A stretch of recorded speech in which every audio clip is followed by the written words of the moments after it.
Au sommaire de cette édition, des autorités religieuses et coutumières se sont réunies à Ouayouguia dans la cité de Nabakango pour une prière pour la paix au Burkina Faso. Une occasion pour ces autorités de lancer un appel à tout un chacun à s'impliquer pour le retour de la paix, à suivre dans ce journal. Et puis la pâte concentrée de la tomate de Sobeto a été lancée officiellement à Bobo-Dioulasso. Une occasion pour la directrice de l'APEC d'inviter les Burkinabés à consommer la tomate Adja de Sobeto. On en parle dans ce journal. Mesdames et messieurs, bonsoir et bienvenue à ce rendez-vous consacré à l'actualité sur Savan TV. Prière et invocation pour la paix et la cohésion sociale à Ouayouguia, dans la province du Yatenga, région du Nord. Elles ont mobilisé des communautés religieuses et traditionnelles de la cité du Nabakango. Toutes ont imploré Dieu et les mannes des ancêtres pour le retour de la paix au Burkina Faso. C'était le week-end dernier au palais du roi de Yatenga, Nabakiba, en présence de notre reporter Siblina Kelsey.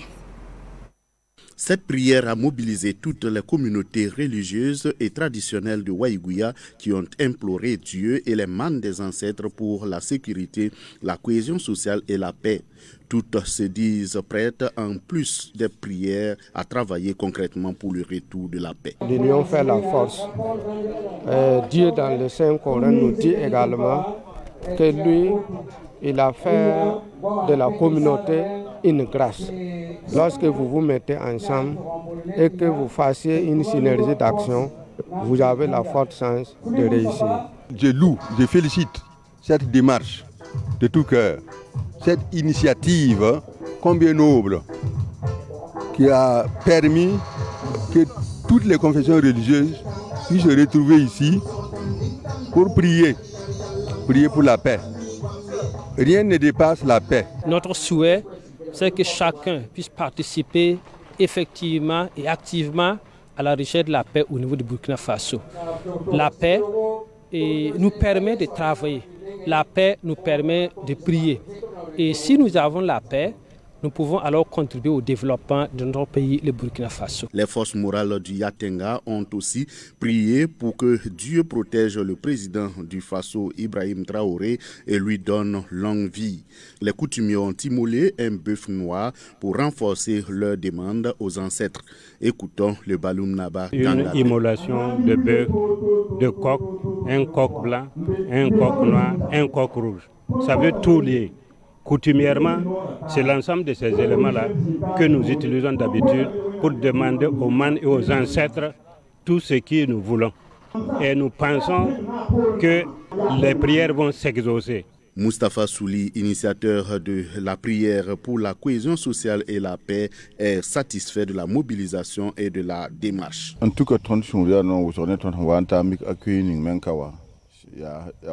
cas, nous sommes satisfaits de la mobilisation et de l'accueil ici au palais de Nabakiba. C'est comme le nom de notre structure. Ce sont des gens qui se sont engagés pour la paix. Montrer leur engagement parce que c'est quand il y a la paix qu'on peut prier Dieu. Donc, c'est obligé qu'on prie pour la paix parce que la paix est la base de notre existence. Nous sommes plus que comblés. Donc, en tout cas, à cette occasion, le ministre de l'Intérieur de Nabakiba, le Baloum Naba Tanga II, a purifié les cœurs et a renforcé la confiance des uns envers les autres. Ce que nous voulons demander seulement, c'est que les populations n'ont qu'à respecter la chefferie coutumière. Il y a un manque de respect. Il faut que l'administration également ait confiance à la chefferie coutumière.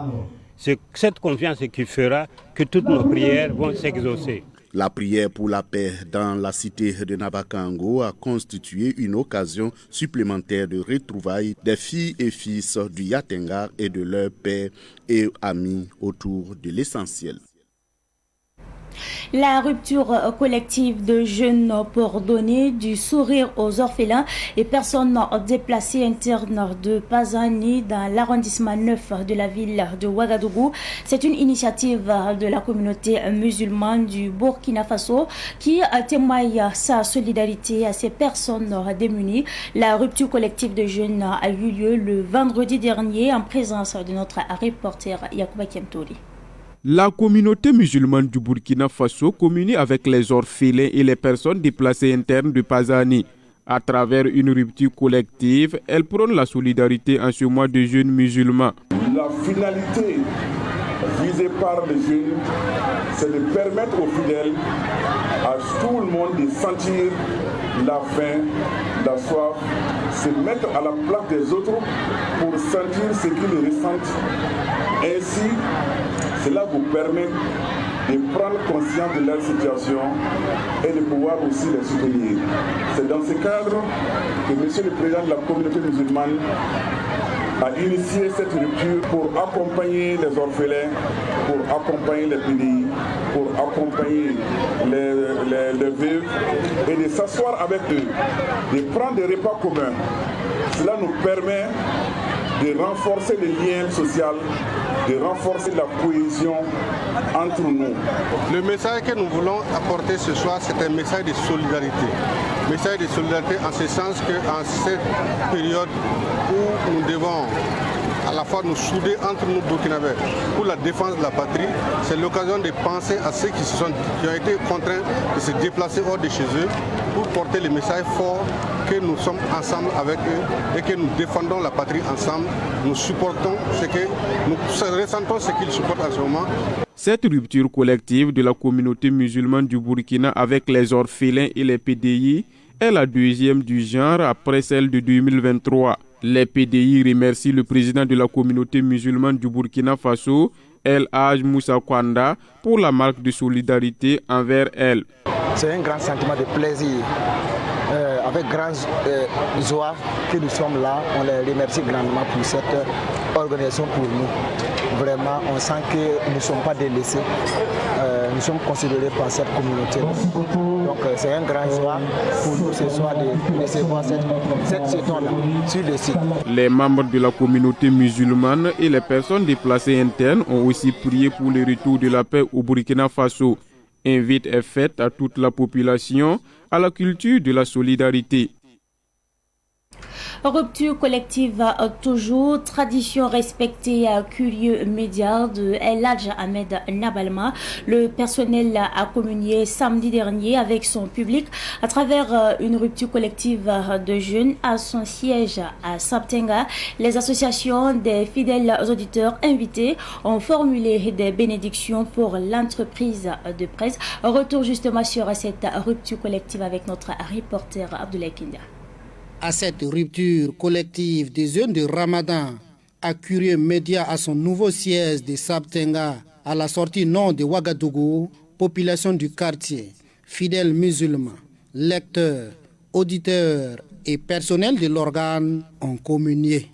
Les invités du jour ont fait des bénédictions pour Curieux Média et encouragé le personnel. C'était une satisfaction pour le directeur de publication de Curieux Média, El Hadj Ahmed Nabalma.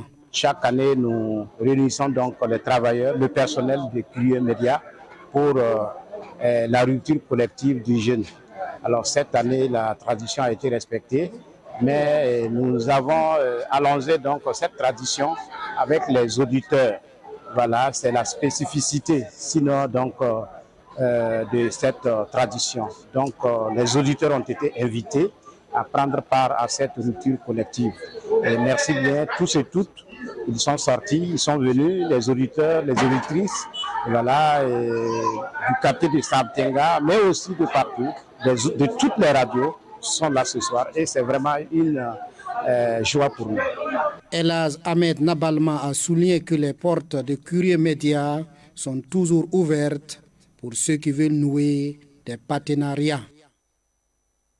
Après Saptenga, nous déposons nos valises à Bobo Dioulasso, la capitale économique du Burkina.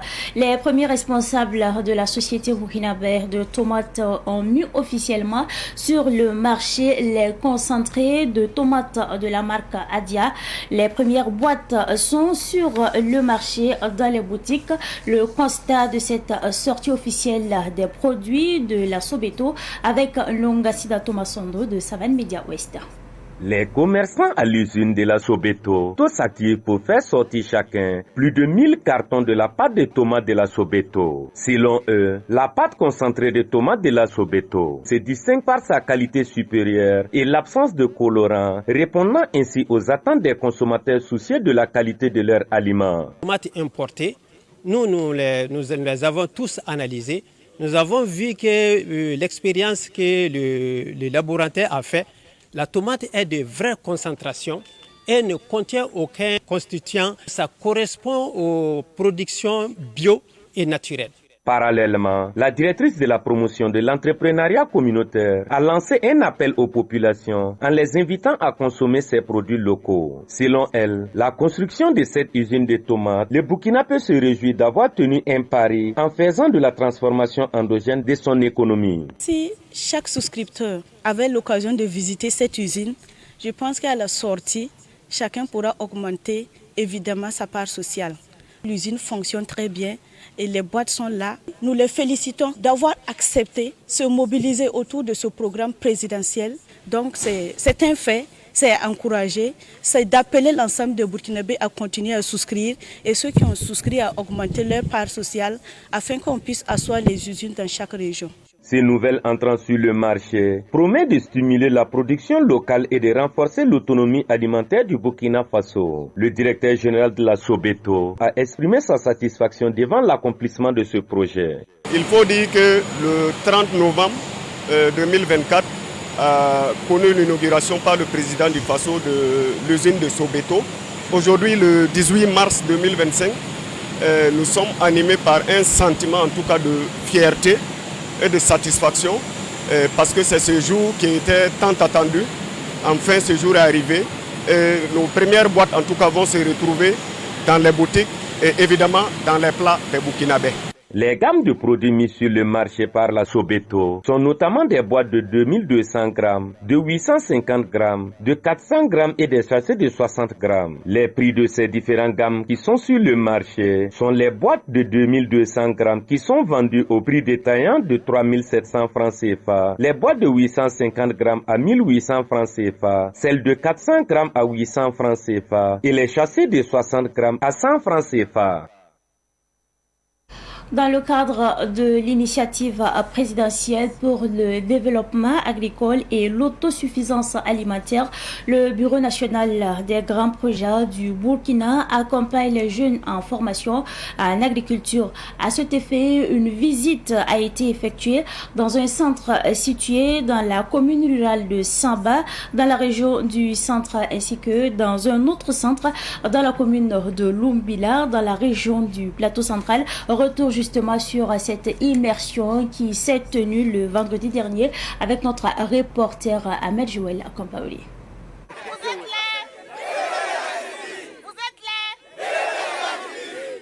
L'initiative présidentielle pour le développement agricole et l'autosuffisance alimentaire est désormais effective sur le terrain depuis le 4 mars dernier. Ici, au Centre international d'incubation d'agriculture Nouvelle Vision de Samba, ce sont 250 jeunes qui sont internés. Le même constat est fait au Centre Rialais d'intelligence agricole de Lumbila, où 100 jeunes suivent la formation. Ces jeunes se disent satisfaits de l'initiative. À l'état actuel, nous avons au niveau théorique appris d'abord ce que c'est qu'un agriculteur, un paysan, un entrepreneur de façon générale.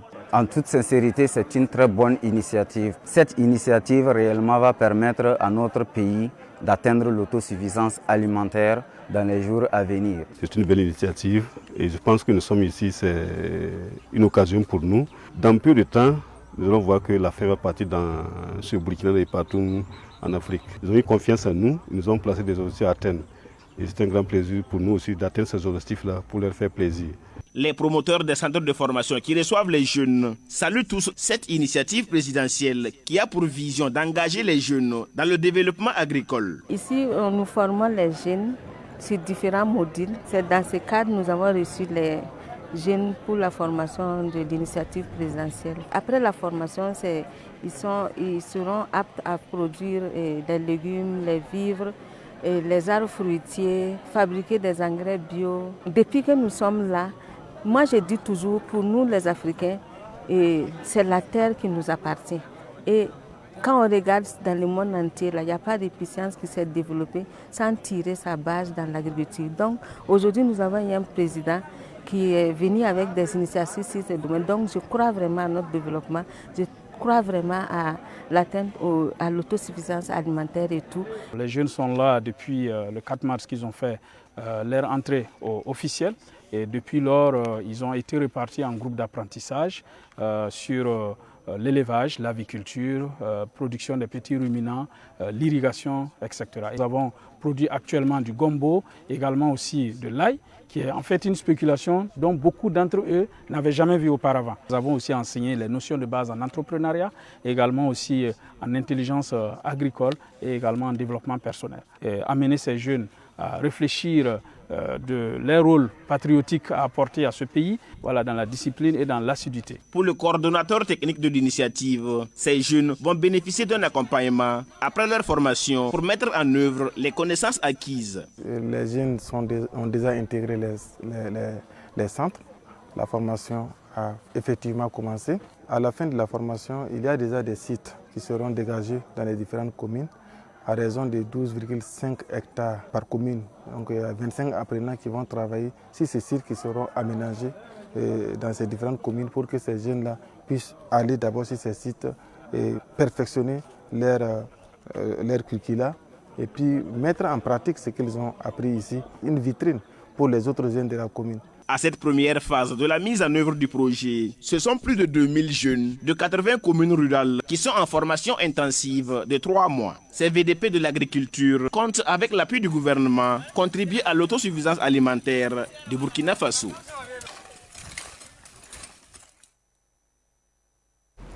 Des étudiants ont reçu des récompenses dans le cadre du prix de la reconnaissance des valeurs du regretté Dr Luc Marius Ibriga, dénommé Bourse Ibriga, au nombre de 12, tous de l'UFR Sciences juridiques et politiques de l'Université Thomas Sankara. Chacun a reçu une attestation, des ouvrages et une enveloppe, notant que les motivations financières vont de 50 000 à 130 000 francs CFA.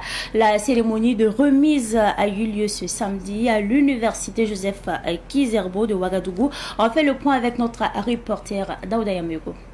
7 étudiants sont lauréats dans la catégorie prix spéciaux et 5 autres dans la catégorie bourse Ibriga. Des récompenses pour leurs performances académiques, mais également pour leurs valeurs inspirées du professeur Luc Marius Ibriga. Noureddine Ouedraogo est le lauréat du premier prix de la bourse Ibriga. De recevoir cette bourse en l'honneur de ce monsieur qui avait certaines valeurs et que nous entendons véhiculer ces mêmes valeurs-là et que ça perdure vraiment dans le temps.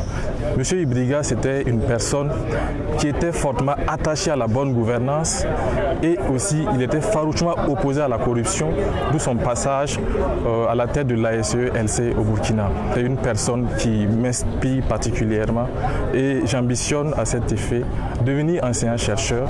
C'est vrai, je ne pourrais pas devenir comme lui, mais j'envisage quand même emboîter ses pas.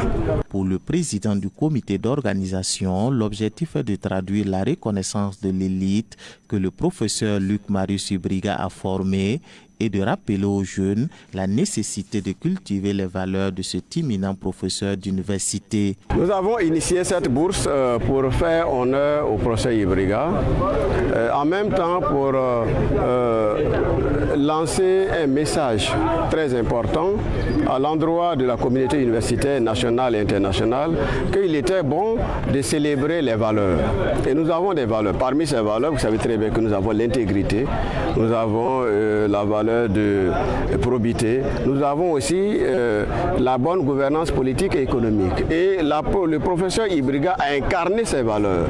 Et en faisant cette cérémonie, cette initiative, nous avons décidé de transmettre ces valeurs aux jeunes générations que sont les étudiants à travers ces prix. Un dispositif d'accompagnement des lauréats est mis en place dans le cadre de la poursuite de leur cursus universitaire, selon le président du comité d'organisation. Nous avons mis en place ce qu'on appelle Campus Call Scholar Foundation. Et donc l'initiateur qui est M. Yamego Salaman, il est au Canada. Il est actuellement à la tête de cette structure que nous avons mis en place. Et la volonté exprimée, c'est de faire de telle sorte que dans l'avenir, on puisse accompagner ces étudiants. Alors plus concrètement pour les lauréats d'aujourd'hui, de cette année comme de celle de l'année dernière, nous allons accompagner à travers des formations pour ces étudiants, à travers les possibilités de saisir les opportunités au niveau international. Cette cérémonie a été également le lieu pour les anciens collaborateurs de l'illustre disparu de donner des témoignages. Luc Marius Ibriga est né le 27 septembre 1956. Il est décédé le 25 décembre 2022 à Ouagadougou. Enseignant de droit à l'université Thomas Sankara, il était un fervent acteur de la lutte anticorruption au Burkina Faso. Il militait aussi pour la promotion des droits humains au Burkina. Après ce reportage sur la bourse Ibriga, nous parlons cette fois-ci de l'association Le Service à Management et Entrepreneuriat qui a organisé le vendredi dernier à Ouagadougou le sommet des élèves et étudiants leaders d'Afrique, une initiative pour donner aux élèves et étudiants des rudiments pour se lancer justement dans l'entrepreneuriat. C'est un reportage signé Fidéline Bonsi. Éducation, formation professionnelle, leadership, enjeux et perspectives pour l'autonomisation des jeunes cas du Faso. C'est sous ce thème que s'est tenue la 4e édition du sommet des élèves et étudiants leaders d'Afrique. Cette initiative se veut un cadre de partage d'expériences entre professionnels, élèves et étudiants. Le choix de ce thème se justifie par le fait que de nos jours, les jeunes sont de plus en plus en proie à la question de l'emploi. Et or, le système éducatif ne permet pas de régler cette question. Donc, il s'agit de leur donner l'opportunité de rencontrer des personnes qui sont dans le domaine donc, de la formation professionnelle, dans la vie active, et qui peuvent servir de modèle à travers leur exemple et pour les motiver à s'engager de façon pratique dans la vie courante. Et bien sûr, le constat étant que l'enseignement général ne produit pas tous les résultats attendus. Donc l'employabilité, la capacité à se prendre en charge. Pour Joël Leodé, président de l'association Service Management et Entrepreneuriat, les jeunes élèves et étudiants doivent prendre leur destin en main. Le message, je pense que est très clair et direct. C'est pour interpeller aujourd'hui la jeunesse. Et quand on parle de la jeunesse, c'est les élèves et étudiants. Et c'est la base. Voilà. Donc il faut dès les bancs déjà orienter la jeunesse elle-même à prendre en main déjà son destin. Et quand on dit prendre en main son destin, c'est le développement personnel, c'est le leadership. Certains élèves et étudiants ont tiré des enseignements durant ce forum. C'est le cas de Arsène Séni, élève au lycée Nelson Mandela. On a tiré beaucoup d'enseignements sur le dessus. Ça va permettre beaucoup de personnes d'acquérir beaucoup de connaissances. Parce que là, on vient de savoir les différentes difficultés que certaines personnes rencontrent au moment qu'ils commencent à s'activer sur leur réussite. Ces élèves et étudiants qui ont pris part à ce forum sont issus des différents établissements de Ouagadougou. Nombreuses sont ces personnes qui aiment poser cette question à leurs amis ou aux promotionnaires. Qu'est-ce que tu deviens? Certains veulent savoir si tu as évolué et d'autres veulent savoir si tes performances scolaires ou académiques te sont utiles dans la vie. Cependant, chacun doit suivre sa trajectoire pourvu que ça soit en montant. C'est tout pour cette édition du soir que j'ai pris en tout cas du plaisir à vous présenter. Merci à vous pour votre constante fidélité, excellente suite de programmes en compagnie bien sûr des programmes de la télévision, de nouvelles idées.